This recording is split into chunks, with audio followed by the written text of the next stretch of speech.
oggi. In particolare parleremo del progetto Study Circles, un progetto Interreg che oltre a coinvolgere il territorio del Torre Natisone di cui il GAL ha competenza, ha coinvolto anche il territorio della vicina Repubblica Slovena, in particolare il territorio diciamo immediatamente confinante con il territorio del Torre e Natisone. Study Circles, un progetto che ha come obiettivo quello di mettere insieme varie professionalità al fine di incontrare gli operatori del territorio perché possano mettersi a confronto e attraverso il loro confronto, un confronto spontaneo, quindi senza un'imposizione e senza una specifica guida tecnica, si possano in qualche maniera confrontare su quelle che sono le problematiche relative alle loro. Ovviamente sono stati fatti incontri a tema, quindi di volta in volta sono stati coinvolti operatori che si occupavano di quello specifico tema di sviluppo e di gestione del territorio, operatori che, dicevo, quindi attraverso i confronti diretti mettevano sul tavolo tutte le problematiche ed in certi casi dove già c'erano state delle soluzioni a queste problematiche le rendevano poi disponibili e fruibili per tutti quanti. Un progetto, diciamo così, pilota per noi, ma che in qualche maniera ci vede da pionieri, perché la creazione attraverso questi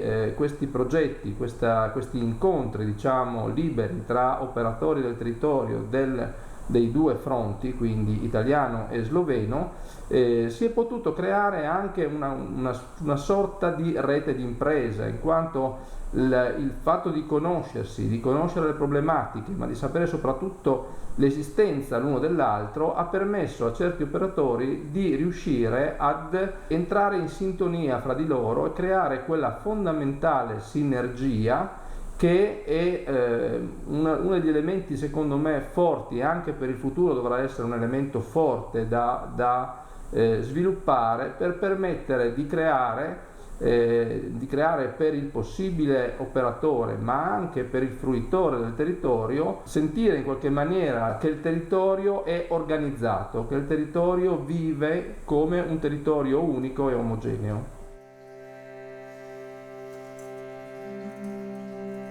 La sperimentazione del modello circoli di studio nell'area transfrontaliera Italia-Slovenia si colloca all'interno del programma per la cooperazione territoriale Italia-Slovenia 2007-2013 nell'asse cooperazione economica, volto a sviluppare la crescita della competitività delle piccole e medie imprese e lo sviluppo di una società basata sulla conoscenza. L'azione progettuale, che è stata promossa da un partenariato composto da agenzie formative, agenzie di sviluppo locale con capofila ENFAP Friuli Venezia Giulia, ha avuto come finalità quella di promuovere una modalità formativa strettamente aderente alle necessità dello sviluppo locale. Abbiamo quindi deciso di tentare l'applicazione del modello per vedere di dinamizzare anche le reti territoriali in area trasfrontaliera, cercando di utilizzare il modello dei circoli per generare reti tra attori non sempre abituati a lavorare congiuntamente, reti di apprendimento però, non reti formali destinate a progetti, ma proprio utilizzare la metodologia del circolo per mettere insieme impresa, stakeholder territoriali, rappresentanti delle associazioni, affinché potessero discutere insieme di quelle che erano le modalità più adeguate, più congeniali, affinché nel territorio si generassero, potessero valorizzare i saperi, le conoscenze, il potenziale di risorse presente per attivare processi innovativi di sviluppo. Sono Almira Pirih, direttrice del Posoški Razvojni Center, che è di fatto un'agenzia di sviluppo ma che si occupa molto anche dello sviluppo delle risorse umane. Il Posoški Razvojni Center, centro di sviluppo della Valle dell'Isonzo, organizza circoli di studio già da più di 10 anni. Sono stati effettuati in questi anni più di 60 circoli che hanno coinvolto più di 650 abitanti. I circoli di studio sono stati organizzati in tutti e 3 i comuni nei quali operiamo, quindi Plezzo, Caporetto e Tolmino. In questo modo cerchiamo di avvicinare questo tipo di formazione agli abitanti della nostra subregione. I nostri circoli di studio nascono soprattutto dalle necessità degli abitanti e vengono sviluppati in collaborazione con loro. Quindi i frequentanti di solito passano da un circolo all'altro e man mano vi si aggiungono altri nuovi partecipanti. Con loro cerchiamo di rispondere alle necessità del territorio, ma allo stesso tempo tentiamo di dare a questi circoli anche una componente economica o imprenditoriale, perché desideriamo che almeno alcuni dei partecipanti dei circoli di studio vi trovino la motivazione e l'opportunità per la loro futura strada imprenditoriale. Je za nas seveda pomenil nov izziv in istočasno tudi priložnost. I circoli di studio in ambito transfrontaliero, ovvero questo progetto di circoli di studio trasfrontalieri, è stato per noi allo stesso tempo una sfida, ma anche un'opportunità. Partiamo dal fatto che ci troviamo in un'area di confine e che quindi il nostro bacino naturale si trova dall'altra parte dell'ex confine. Con questo progetto abbiamo quindi potuto allargare le nostre esperienze ad un ambito transfrontaliero. Abbiamo trovato del nuovo potenziale e sviluppato insieme i circoli di studio. Vedo delle potenzialità soprattutto nel fatto che partiamo dai vantaggi e dai punti deboli del territorio, ossia dal potenziale dello sviluppo locale. Rafforziamo i circoli di studio soprattutto nel settore del turismo. Na ta način vidimo tudi možnost povezovanja z ustreznimi istituzioni. Un valore aggiunto è anche il fatto che noi in Slovenia gestiamo anche il GAL ed accediamo quindi ai fondi LEADER. Čezmejnih študijskih krožkov.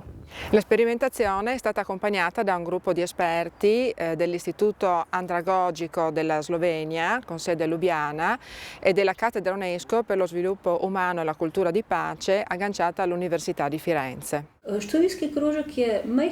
Il circolo di studio è un piccolo gruppo di adulti che studia secondo le proprie necessità, desideri e possibilità. Si tratta di fatto di una pratica culturale europea, secondo la quale gli adulti si uniscono attorno ad una problematica, mettono insieme le loro teste e cercano di risolverla tramite lo studio. Non si tratta di un tipo di educazione formale di massa, pianificata da autorità lontane, ma di uno studio organizzato autonomamente, a livello locale, che risolve problemi concreti locali. Non ci sono pagelle, non c'è nessun controllo di ispezione, ma è comunque organizzato, sistematico e seguito.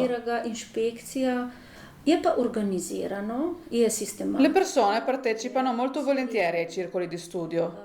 Più del 98% delle persone in Slovenia desiderano ripetere questa esperienza. Allo stesso tempo studiano per obiettivi personali, per risolvere, come già detto, problemi locali, ma anche compatibilmente con strategie nazionali ed europee per la stimolazione dello sviluppo. Questo è un progetto europeo transfrontaliero sulla educazione degli adulti e l'Unione Europea, ma direi anche il dibattito più avanzato della costruzione di una cittadinanza transnazionale, il carattere transnazionale è molto importante ed è importante soprattutto in quest'area. I circoli di studio di solito si fanno all'interno delle regioni. Il fatto che qui siano coinvolti sia l'area slovena sia l'area delle regioni Quindi confine sta, come dire, quasi emblematicamente a voler rafforzare i punti di incontro rispetto a quello che è stato nella storia di questa terra, luogo di contrasti, luogo di opposizioni, luogo di ostilità, e la ricerca, come dicevo prima, di elementi comuni, educativi comuni, che si coniugano nel rispetto e nel mantenimento delle differenze, delle culture, delle tradizioni dei due popoli o dei popoli. Ecco, questo è un valore aggiunto. Cioè transfrontaliero non significa necessariamente che bisogna immaginare un sistema uniforme di educazione degli adulti, ma più che altro invece è riuscire a far convivere le diversità in una logica di arricchimento reciproco, di moderazione reciproca, dove la diversità non è separazione tra popoli, ma la diversità è l'alimentazione di un sistema sovranazionale europeo che si alimenta dei contributi delle varie culture e dei vari popoli. L'esperienza slovena è davvero ottima. Ma anche in Slovenia ci sono state delle difficoltà. I progetti pilota sono stati effettuati in via sperimentale già 20 anni fa. Già allora il progetto è stato molto ponderato, è stato introdotto già a quel tempo il monitoraggio sistematico, l'accompagnamento dell'effettuazione pratica. L'accento era sulla libera scelta, sulla stimolazione della democrazia attraverso lo studio nei circoli, in piccoli gruppi, secondo le proprie necessità. Già allora molto importanti erano gli obiettivi dell'iniziativa, quindi la conclusione del circolo di studio, che è la presentazione dei risultati da parte di questo piccolo gruppo in ambito locale. In questo modo raggiunge più obiettivi contemporaneamente. Uno è la propria conferma personale, un altro è la stimolazione degli altri ad aderire, a cambiare gli obiettivi ed a contribuire ad essi. E proprio questa ciclica ripetizione dello studio in piccoli gruppi è ciò che ha portato ad effetti concreti e risultati davvero molto soddisfacenti. Molto importanti sono i rapporti democratici. Proprio questi rapporti si sono rivelati in Slovenia molto importanti e anche i risultati di questi piccoli gruppi diffusi per tutto il paese. Un secondo fattore molto importante è il mentoring professionale. Il mio ente si occupa proprio della formazione dei mentori e l'interesse per questa formazione non è mai mancato in questi 20 anni. L'accompagnamento, la stimolazione, la promozione, l'analisi e la valutazione simultanea dei risultati sono gli elementi che hanno contribuito ad ottenere degli effetti positivi. E certamente l'impegno personale di tutte le persone coinvolte, soprattutto della rete di mentori. In Slovenia ce ne sono già più di 300, e ovviamente l'attenzione del Centro Andragogico sloveno affinché i circoli di studio a livello locale siano compatibili con gli obiettivi nazionali ed anche con quelli europei. I circoli di studio nascono, come dice la parola stessa, da un incontro di gruppi di adulti che approfondiscono, studio sta per dire approfondiscono, delle problematiche della vita quotidiana. Quindi non bisogna pensare all'educazione degli adulti come i banchi, il maestro, l'insegnante che ha i suoi programmi, ma si parte da quella che tecnicamente si chiama l'educazione informale, cioè dalle problematiche che interessano gli adulti nella loro vita personale, nella vita sociale, nella vita nel territorio, e partendo da queste problematiche arricchiscono con figure che sono figure di intermediazione, educatori, mentori, che tendono a far arricchire questo patrimonio di conoscenze che è già presente nelle persone. I modelli di educazione degli adulti che da noi sono ancora purtroppo non consolidati ormai nascono nei paesi anglosassoni già dalla fine dell'Ottocento e sono molto legati al rafforzamento della costruzione di un cittadino indipendente, con una capacità critica, un cittadino appunto che sia all'altezza della gestione di una vita decisamente democratica. Noi come cattedra UNESCO presso l'Università di Firenze sullo sviluppo umano e la cultura di pace trattiamo sia a livello di ricerca sia a livello di formazione, a livello anche di cooperazione internazionale, trattiamo questi problemi. E ricordiamo che UNESCO è l'Organizzazione delle Nazioni Unite per l'educazione, la scienza, la cultura e la comunicazione.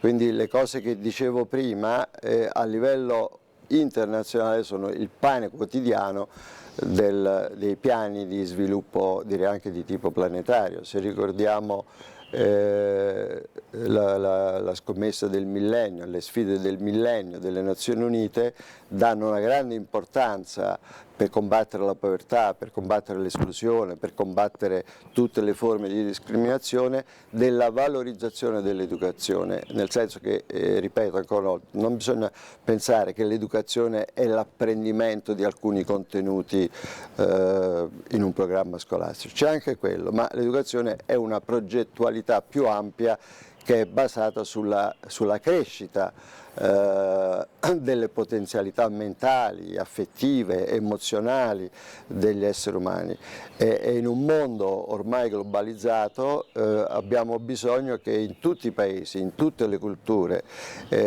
ci sia un grosso investimento sulla valorizzazione educativa delle tradizioni, delle culture, dei saperi della gente. Cioè, perché questo mondo vada avanti non si tratta di colonizzare elementi con una uniformità di formazione, ma il contrario.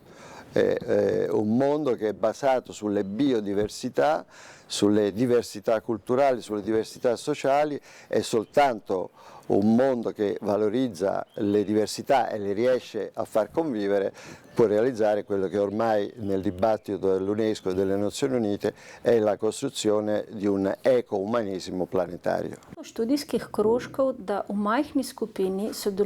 La particolarità dei circoli di studio è la partecipazione in un piccolo gruppo di più individui che collaborano, studiano insieme. L'accento anche a livello internazionale in questo modello transfrontaliero è posto sulla collaborazione. Il centro andragogico ha aderito a questo progetto transfrontaliero su invito della signora Slaniska di Gorizia, dell'ENFAP. Il progetto, che dal punto di vista burocratico è stato molto impegnativo, ha dato dei risultati molto buoni dal punto di vista dei contenuti. La collaborazione transfrontaliera di questo tipo è carente ed i circoli di studio hanno dato avvio a questa collaborazione. Insieme a collaboratori esterni, ad esempio l'Università di Firenze, abbiamo sviluppato nel tempo un modello di collaborazione transfrontaliera che potrebbe essere utilizzato anche da altri Stati europei. E sulla base dell'esperienza slovena sta già dando dei risultati concreti e molto buoni. Le attuazioni dei circoli pilota sono state sorprendentemente buone e ciò ci ha reso molto felici.